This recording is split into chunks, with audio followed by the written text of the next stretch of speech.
Hello guys, welcome back to my channel. ఈరోజు మన recipe వచ్చేసి చాక్లెట్ స్పాంజ్ కేక్ అనమాట.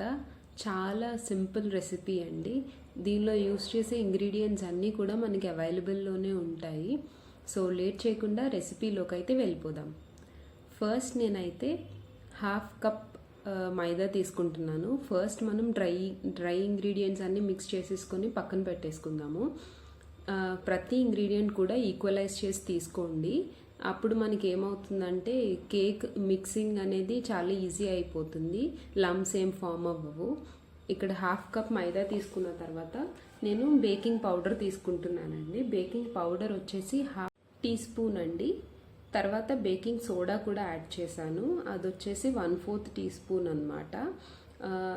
బేకింగ్ పౌడర్, బేకింగ్ సోడా రెండు కూడా నేను విక్ఫీల్డ్ కంపెనీ వాళ్ళదే యూస్ చేస్తున్నానండి. చాలా బాగుంటాయి అవి. కోకో పౌడర్ కూడా విక్ఫీల్డ్ కంపెనీయే. నేను ఇక్కడ కోకో పౌడర్ వచ్చేసి 2 టేబుల్ స్పూన్స్ యాడ్ చేశాను అనమాట. నేను కోకో పౌడర్ చాలా బ్రాండ్స్ ట్రై చేశానండి, కాకపోతే నాకు విక్ఫీల్డ్ వాళ్ళది చాలా బాగా నచ్చింది. ఇవేనండి మన dry ingredients: maida, baking powder, baking soda and cocoa powder. ఈ 4 మన డ్రై ఇంగ్రీడియంట్స్. ఇవన్నీ వేసేసుకున్నాక ఇవన్నీ బాగా జల్లించుకోవాలండి. మనకి లాస్ట్లో ఉండలుగా ఉంటాయి, అవి స్ట్రెయిన్ చేయకండి, అవి పారేసేయండి, అవి యూస్ చేయొద్దు. ఇలా బాగా స్ట్రెయిన్ చేసాక బౌల్లో కూడా ఒకసారి బాగా మిక్స్ చేయండి, so that maida, cocoa powder, baking soda ఇవన్నీ కూడా బాగా మిక్స్ అవుతాయి అన్నమాట. సపరేట్గా అవి ఉండకుండా అన్నీ బాగా మిక్స్ అవుతాయి. ఈ డ్రై ఇంగ్రీడియంట్స్ అన్నీ మిక్స్ చేసేసాక పక్కన పెట్టేసుకొని ఇంకొక బౌల్ తీసుకోండి. ఆ బౌల్లో మనం వెట్ ఇంగ్రీడియంట్స్ మిక్స్ చేసుకుందాము. వెట్ ఇంగ్రీడియంట్స్ కూడా చాలా ఈజీ అండి, ఎక్కువేమి ఉండవు. ఇప్పుడు షుగర్ పౌడర్ తీసుకోండి. షుగర్ పౌడర్ వచ్చేసి 1/2 కప్ అనమాట. మైదా ఎంత తీసుకున్నామో అంత షుగర్ పౌడర్ అనేది ఉండాలి. మీకు షుగర్ ఎక్కువ అనిపిస్తుంది అంటే 1/2 కప్ కన్నా ఇంకొంచెం తక్కువ తీసుకోండి. దీనిలో షుగర్ కూడా యూస్ చేయొచ్చండి, పౌడరే అవసరం లేదు. బట్ షుగర్ తీసుకుంటే కనుక 1/2 కప్ కన్నా తక్కువ తీసుకోండి. తర్వాత నేను ఆయిల్ వచ్చేసి 2 టేబుల్ స్పూన్స్ తీసుకున్నాను అండ్ కర్డ్ వచ్చేసి 2 టేబుల్ స్పూన్స్ తీసుకున్నాను. కర్డ్ నేను బయట ప్యాకెట్ కర్డ్ యూస్ చేస్తున్నా అండి. ఒకవేళ మీరు ఇంట్లో కర్డ్ తీసుకుంటే వాటర్ అంతా సపరేట్ చేసేసి ఓన్లీ కర్డ్ మాత్రమే తీసుకోండి, గట్టిగా ఉన్నదే తీసుకోండి. ఈ కర్డ్ ప్లేస్లో మనం డ్రింకింగ్ సోడా కూడా యాడ్ చేసుకోవచ్చు. మీకు సోడా తెలుసు కదా, కిన్లే సోడా అంటారు, అది కూడా చాలా బాగుంటుందండి. ఆ రెసిపీ కూడా కావాలంటే నేను సూన్ పోస్ట్ చేస్తాను అది కూడా. ఇలా ఈ వెట్ ఇంగ్రీడియంట్స్ బాగా మిక్స్ చేసేసుకున్నాక బ్యాచ్ వైజ్గా డ్రై ఇంగ్రీడియంట్స్లో వేసి మిక్స్ చేసుకోండి. అంతా ఒకేసారి వేసేసుకుంటే మీకు లమ్స్ అనేవి ఫామ్ అయిపోతాయి, కలపడం టైం పట్టేస్తుంది. మనం ఏ కేక్ అయినా సరే ఎక్కువసేపు మిక్స్ చేయకూడదండి, సో దట్ ఏంటంటే మనకి కేక్ చేసినప్పుడు బాగా గట్టిగా అయిపోతుంది కేక్. ఇలా మొత్తం నేను 3 బ్యాచెస్ వైజ్ వేసుకున్నాను. వెట్ ఇంగ్రీడియంట్స్ అన్నీ వేసేసుకున్నాక బాగా మిక్స్ చేసుకోండి. ఈ కేక్స్ వచ్చేసి కట్ అండ్ ఫోల్డ్ మెథడ్లోనే మిక్స్ చేయాలండి.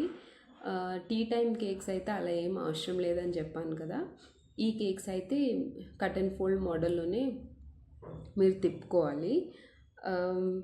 ఈ కేక్ వచ్చేసి క్వాంటిటీ 1/2 kg కేక్ చేస్తున్నానండి నేను.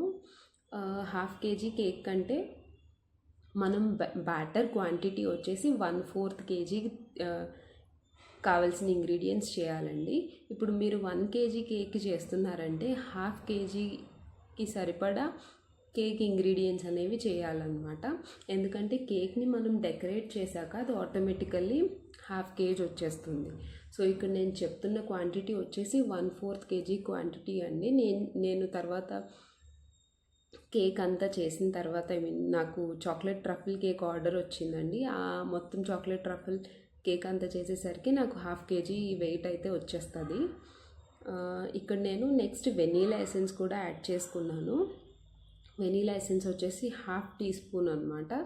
వేసుకొని బాగా మిక్స్ చేసుకోండి. ఇక్కడ నేను ఏంటంటే పక్కన కుక్కర్ ప్రీ హీట్ చేసేసానండి. కుక్కర్ వచ్చేసి విజిల్ పెట్టకూడదు అండ్ గ్యాస్ కట్ కూడా పెట్టకూడదండి. పెట్టకుండా హీట్ చేసుకోండి. నేను అది కూడా చూపించాను. నేను 10 minutes ప్రీ హీట్ చేశాను. ఇక్కడ నేను వచ్చేసి తీసుకున్న టిన్ వచ్చేసి 6 inch టిన్ అండి. ఇప్పుడు మనం ఫ్లాట్ కేక్ కావాలి అంటే 6 inch టిన్ యూస్ చేయండి. మీకు టాల్ కేక్ కావాలంటే 5 inch టిన్ యూస్ చేయండి. ఇప్పుడు ఎక్కువ టాల్ కేక్స్ ఫేమస్ అవుతున్నాయి కదా, అవి ఏంటంటే 5 inch టిన్ యూస్ చేస్తే మనకి కేక్ హైట్ ఎక్కువ వస్తుందండి. ఇక్కడ నేను 6 inch టిన్ యూస్ చేస్తున్నాను. దానిలో బటర్ పేపర్ అయితే నేను క్లయింట్కి డెలివర్ చేస్తున్నాను కాబట్టి బటర్ పేపర్ వేసుకున్నాను. మీరైతే ఇంట్లో చేసే వాళ్ళం అయితే బటర్ పేపర్ అవసరం లేదు. ఆయిల్ రాసి మైదాతో లైట్గా డస్ట్ చేసుకొని ఈ బ్యాటర్ అయితే వేసేసుకోండి. ఇప్పుడు నేనైతే బటర్ పేపర్ వేసి దాని మీద కూడా ఆయిల్తో గ్రీస్ చేసి ఒకసారి బ్యాటర్ని బాగా మిక్స్ చేసేసుకొని దానిలో వేసేసుకుంటున్నాను. 6 inch టిన్లో వేసేసుకుంటున్నాను. నేను కేక్స్ టిన్స్ అయ్యి ఏ కేక్కి ఏ టిన్ తీసుకోవాలి అనేది నేను క్లియర్గా మళ్ళీ ఇంకో వీడియో చేస్తానండి. ఆ వీడియోలో పోస్ట్ చేస్తాను. మీకు ఇంకా కనుక కేక్ రిలేటెడ్ ఏమైనా డౌట్స్ ఉంటే కూడా కమెంట్ సెక్షన్లో కమెంట్ చేయండి. నేను సూన్ అవన్నీ కలిపి ఒక వీడియో చేస్తాను. ఇక్కడైతే కేక్ బ్యాటర్ అంతా నేను టిన్లో వేసేసుకున్నాను. లెవెల్ చేసుకున్న తర్వాత ఒక 2 times ట్యాప్ చేయండి. నేను ఇక్కడ మీకు వెయిట్ చూపిద్దామనేసి నేను మెజర్ చేస్తున్నాను. యాక్చువల్లీ కనిపించట్లేదు నాకు. అక్కడ వచ్చేసి 320 grams వచ్చిందనమాట. టిన్ వెయిట్ కూడా ఉంటుంది కదా, అది అప్రాక్సిమేట్లీ ఒక 10 grams అలా ఉంటుంది. సో మనకి ఇక్కడ 310 grams వచ్చిందనమాట కేక్ వెయిట్ వచ్చేసి. నేను చూసారు కదా కింద కుక్కర్లో ఏం వేయలేదు, అలా పెట్టేశాను. ఇప్పుడు ఈ బేకింగ్ టైం వచ్చేసి 25 to 30 minutes అండి. నాకు 25 minutes సరిపోయింది. 30 minutes కూడా ఉంచలేదు నేను. 25 minutesకి చూడండి ఎంత బాగా కుక్ అయిందో. మనకి టూత్ పిక్ గుచ్చి బయటికి తీస్తే ఏం అంటుకోకూడదు అనమాట. అంతే అండి. గ్యాస్ ఆఫ్ చేసేసుకున్నాను. మనం కేక్ అయిపోయిన వెంటనే మనం టిన్ అనేది తీసేయాలన్నమాట గ్యాస్ మీద నుంచి. కుక్కర్లోనే ఉంచేస్తే ఆ వేడికి ఇంకా బేక్ అయిపోతుంది అనమాట కేక్. నేను కూల్ అయిన తర్వాత చూపిస్తున్నాను చూడండి. కేక్ సైడ్స్ అనేది స్క్రేప్ చేసేసుకున్నాను నేను. చేసుకొని డీమోల్డ్ చేస్తున్నాను. డీమోల్డ్ కూడా చూడండి ఎంత ఈజీగా అయిపోయిందో. చాలా బాగా వచ్చిందండి కేక్. మీరే చూడండి, అదిగోండి ఫ్లఫీగా ఎంత బాగా వచ్చిందో చూడండి. బటర్ పేపర్ ఉండడం వల్ల కింద ఏం మాడలేదు, చాలా బాగా వచ్చింది కేక్. సో ఈ రెసిపీ కనుక మీకు నచ్చినట్లయితే please like, share and comment అయితే చేయడం మాత్రం మర్చిపోకండి. Thank you so much for watching.